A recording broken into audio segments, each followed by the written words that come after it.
কিন্তু সমস্যা হচ্ছে পেশাদারিত্ব নিয়ে। মানে আমি যে বিষয়টা বলতে চাই সেটা হচ্ছে কেন আপনি এই কাজটা করবেন? আপনি একটা ছবি তুলছেন, এনজয় করছেন, আপনার দল হারছে। ২ দিন আমরা জঘন্য ক্রিকেট খেলেছি। আমরা ইনিংস হারতে পারি।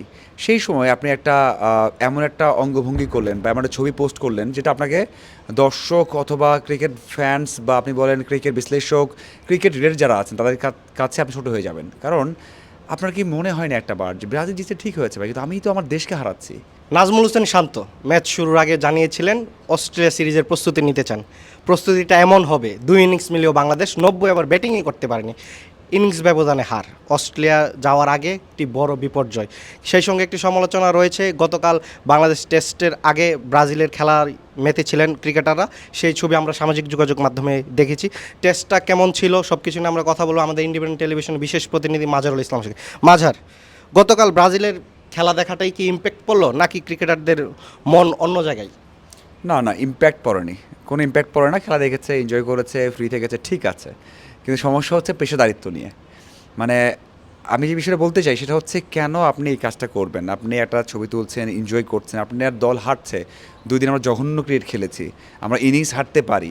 সেই সময় আপনি একটা এমন একটা অঙ্গভঙ্গি করলেন বা এমন একটা ছবি পোস্ট করলেন যেটা আপনাকে দর্শক অথবা ক্রিকেট ফ্যান্স বা আপনি বলেন ক্রিকেট বিশ্লেষক, ক্রিকেট রিলেটেড যারা আছেন তাদের কাছে আপনি ছোট হয়ে যাবেন। কারণ আপনার কি মনে হয় না একটাবার যে ব্রাজিল জিতছে ঠিক হয়েছে ভাই, কিন্তু আমি তো আমার দেশকে হারাচ্ছি। প্রতি সপ্তাহে সর্বোচ্চবার বিকাশ পেমেন্টে 50 জন হবেন পেমেন্ট চ্যাম্পিয়ন। জিতে নিন টিভি সহ আকর্ষণীয় সব প্রাইজ।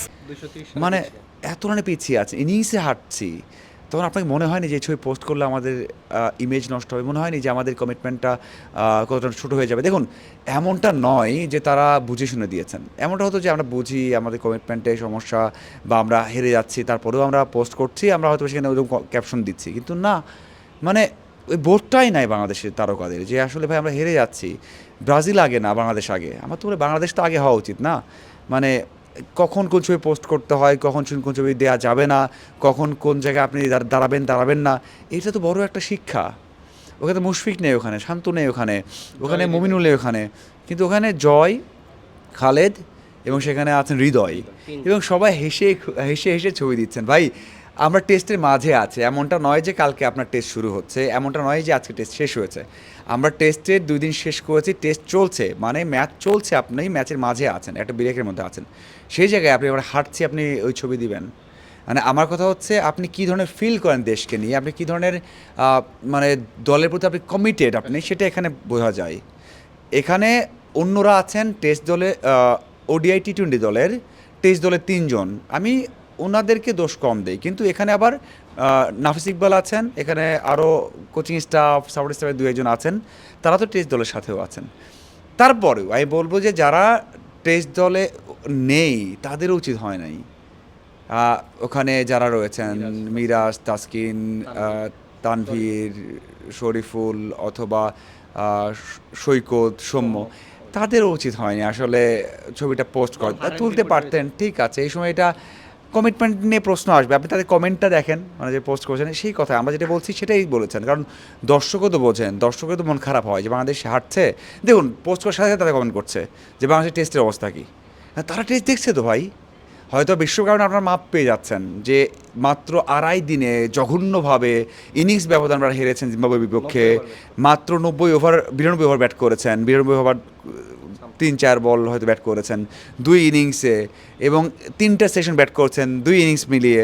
তো এর থেকে জঘন্য আর কী হতে পারে? এবং আপনি রাতে ছবি পোস্ট করছেন, সো এটা আমার কাছে মনে হচ্ছে একেবারেই প্রফেশনাল হয়নি, এবং তারা যে দলকে ফিল করে না সেটা হয়তো আবারও প্রকাশিত হলো। বাংলাদেশের ব্যাটিং ব্যর্থতা পুরো টেস্ট জুড়েই ছিল, বিশেষ করে ওপেনিং। আমরা বিগত 2টি সিরিজেও দেখেছি ওপেনাররা বাংলাদেশকে ভুগিয়েছে। নাজমুল হোসেন শান্ত এবং মমিনুল হক, তারা বরাবরের মতোই পাকিস্তান সিরিজও পারফরমেন্স করেছে এবং সিরিজ জিতেছে তাদের ব্যাটে, কিন্তু ওপেনিং নিয়ে একটি মাথা ব্যথা থেকেই যাচ্ছে। অস্ট্রেলিয়াতে বাউন্স উইকেট, জিম্বাবুয়েতে আমরা এটাই দেখেছি।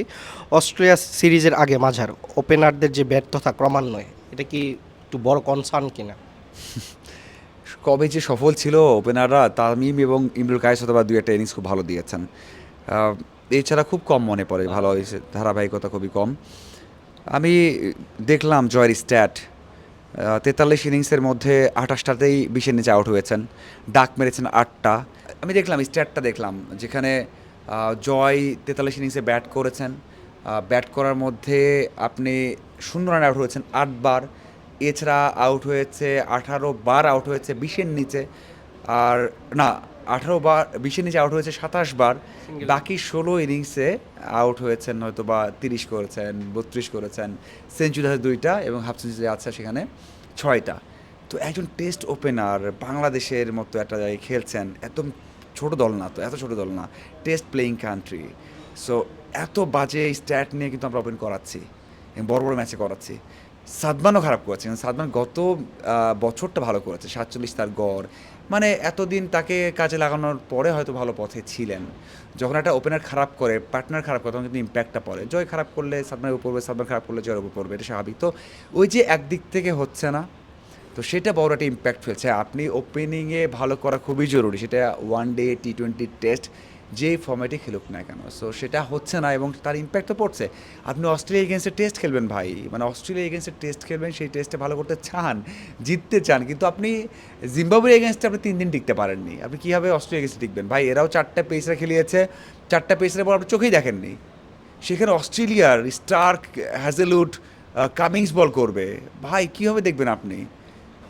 হয়তো বোল্যান্ড খেলতে পারে, আরও বেশ কজন পেসার তারা রয়েছে, যদি অলরাউন্ডার বলে তো তারা খেলতে পারবে না। সো আমার মনে হয় যে ওখানেও বাংলাদেশ হয়তো বা 2 দিন 2.5 দিনে বা 3 দিন সর্বোচ্চ যেতে পারে, যদি অস্ট্রেলিয়া 1.5 দিন ধরে ব্যাট করে। আমার মনে হয় যে আরও খারাপ সময় সেখানে অপেক্ষা করছে। লিটন দাস এই সিরিজে ছিলেন না, ইনজুরির কারণে মেহেদী হাসান মিরাজ ছিলেন না। তাদের বদলে 2 জন অভিষিক্ত ক্রিকেটারকে আমরা দেখতে পেয়েছি, বিশেষ করে তাহিদ হৃদয়, অমিত হাসান।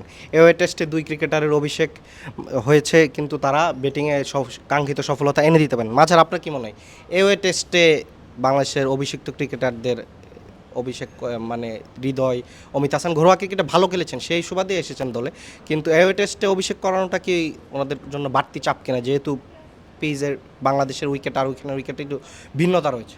না না, জিম্বাবুয়ে এগেনস্টটা আপনি যদি না পরীক্ষা করেন, না যদি তাকে দেখে, তাহলে আপনি কীভাবে অন্য জায়গায় আশা করেন? দেখুন, আমি একেবারেই বলতে চাই সেটা হচ্ছে ব্যর্থ হয়েছেন তারা। মানে এখানে কোথায় করিয়েছে, কি করেছে, এটা এখন সে চিন্তা করলে হবে না, কখনোই হবে না। সো আমি এই জায়গাতে আরেকটা বিষয় বলতে চাই, সেটা হচ্ছে টিম ম্যানেজমেন্ট কী চিন্তা করছে তাদেরকে নিয়ে, বা ওই হৃদয়, অমিত খেলবে কি না, সেটা মানে মানে তাদেরকে লং টার্ম চিন্তা করা হচ্ছে কিনা। যদি অমিতকে চিন্তা করাই হয়, তাকে এই টিমে আরও বেশি ম্যাচ খেলা যেত কি না, কারণ আমরা ডোমেস্টিকে দেখেছি এবং ডোমেস্টিক থেকে উঠে এসে দারুণ করেছেন। মানে একেবারে আপনার ধরেন বাংলাদেশ দলে এমনটা খুব কম দেখা গেছে। বাংলাদেশে কী হয়, একজন ক্রিকেটার আসেন, একটা ম্যাচ, 4টা ম্যাচ, 5টা ম্যাচ, 6টা ম্যাচ খেলেন, তারপর আস্তে আস্তে পারফর্ম করেন। একবার এসেও পারফর্ম করেন না, বিশেষ করে টেস্টে। জয়ের কথা একটু আগে বললাম, সাদমানও সেম, 5-6 বার খেলা পরে তিনি এখন ভালো করছেন। তো এইগুলো বিষয় তো অবশ্যই আমার মনে হয় যে চিন্তা করা উচিত, কারণ তাদেরকে কীভাবে টেস্টে ব্যবহার করা হবে কিনা আদৌ। যখন হৃদয় ভালো করছিলেন ওডিআই এবং টি-20তে, তাকে এখানে নিয়ে এসে কেন কনফিডেন্স নষ্ট করা হবে?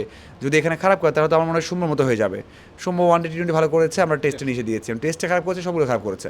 সো এটা একটা বিষয়, আমার মনে হয় যে এটা চিন্তা করা উচিত ম্যানেজমেন্টের, যে যারা টেস্ট খেলেছে তাদেরকেই খেলানো হোক। আর আপনি জিম্বাবুয়ে এগেনস্টে অভিষেক না করলে কার এগেনস্টে করাবেন?